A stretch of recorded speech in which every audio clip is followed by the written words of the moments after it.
ये जादू की छड़ी, ये है तंत्रिका कोशिका। तंत्रिका कोशिका की संरचना, न्यूरॉन की संरचना है।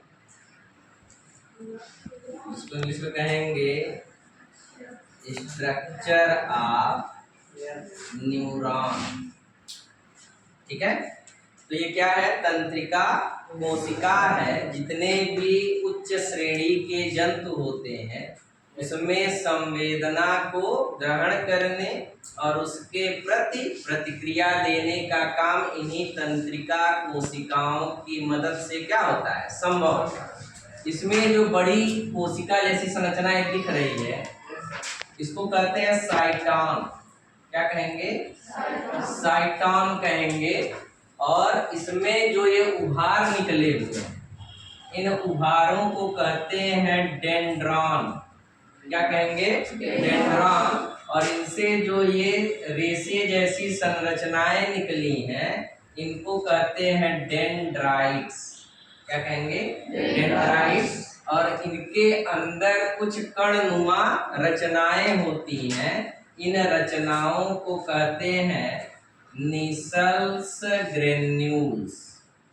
क्या कहेंगे? Nissl's granules.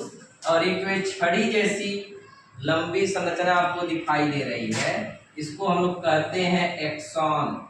क्या कहते हैं? एक्सॉन। और इस पूरी कोशिका पर एक झिल्ली का आवरण होता है। उस झिल्ली को हम लोग कहते हैं न्यूरीलेमा।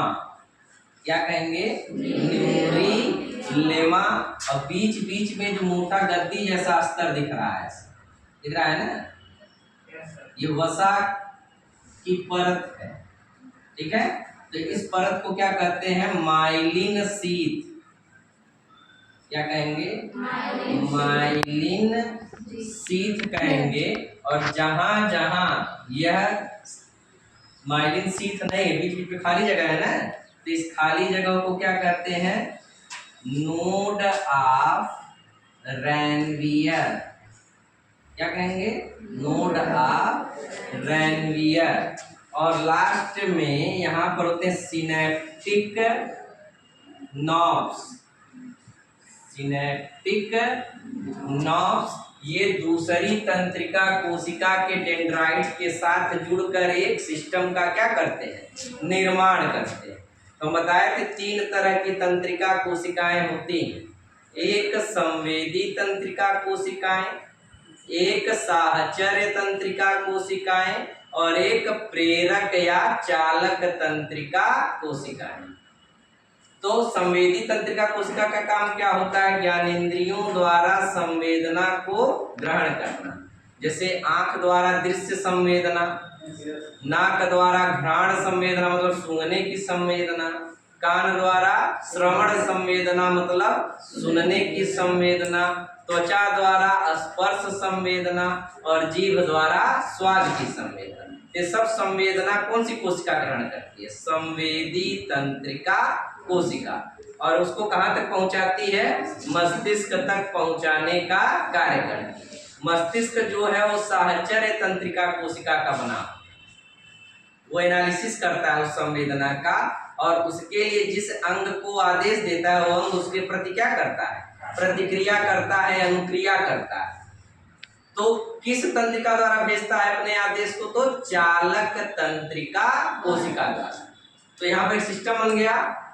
ये हो गया संवेदी तंत्रिका। ये किसको भेज रहा है? मस्तिष्क को। मस्तिष्क से आदेश किसके द्वारा आ गया? चालक तंत्रिका।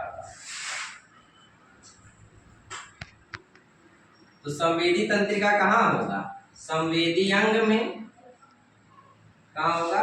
संवेदी अंग। कितने संवेदांग है? 5। आंख, नाक, कान, जीभ और त्वचा। 5 हो गए। और बाकी शरीर के जितने भी अंग हैं वो किसमें आ जाएंगे? चालक अंग में। जो उस संवेदना के प्रति क्या देते हैं, अपनी अनुक्रिया देते हैं। और ये संवेदना जो है वह आयनों के कारण आदान प्रदान होता है। सोडियम आयन, पोटेशियम आयन और कैल्शियम आयन, ये तीन आयन तंत्रिकाओं के समन्वय में क्या देते हैं, अपना योगदान देते हैं। कभी कभी देखे होगे कोई मरने वाले कंडीशन में है तो उसको पुरानी बातें याद आने लगती, मैं बाबा बुलावत है, दादा बुलावत है, चाचा बुलावत है, चलता है ना कहानी। तो वो क्या है कि उसमें सोडियम पोटेशियम आयन की क्या हो जाती है, कमी, तो उसकी स्मृति कुछ साल पीछे चली जाती। और फिर जब डॉक्टर सोडियम पोटेशियम वाला बोतल टांग के चढ़ाना शुरू करते हैं तो फिर वर्तमान में उसकी मेमोरी आ जाती, कहते मरम ना ही केहू खेत ना ही था, इतना जल्दी हम जाए वाला ना है, समझ गए। तो ये पूरा तंत्र जो है वो सोडियम पोटेशियम और कैल्शियम आयनों पर ही क्या करता है, कार्य करता है। और इसमें बिजली की गति से सूचनाओं का क्या होता है, आदान प्रदान होता है। इसमें एक और चीज आता है, इसमें आता है एक प्रतिचाप, चाप होता है, स्पाइनल कार्ड जो होता है हमारा मेरुरज्जु, उसमें क्या होता है, तुरंत जो हम प्रतिक्रिया देते हैं, तुरंत प्रतिक्रिया, जैसे कोई आंख में पिन चुभाने आता है बंद हो जाएगा अपने आप, तो इसमें सोचने की जरूरत नहीं पड़ती है, सीधे मेरुरज्जु द्वारा संचालित प्रतिवर्ती चाप कहते हैं, रिफ्लेक्शन आर्च। या अचानक कोई साइकिल के सामने आ जाए, सोचोगे नहीं, तुरंत ब्रेक दबा दो, होता है नहीं होता है? कोई अचानक पिन चुभा के हाथ हटा लो, तो ये जो होता है इसमें मस्तिष्क तक जाने की जरूरत नहीं पड़ती है सूचना, ये किसके द्वारा संचालित हो जाती है, मेरुरज्जु द्वारा, जिसको आगे फिर हम लोग देखेंगे, ठीक है।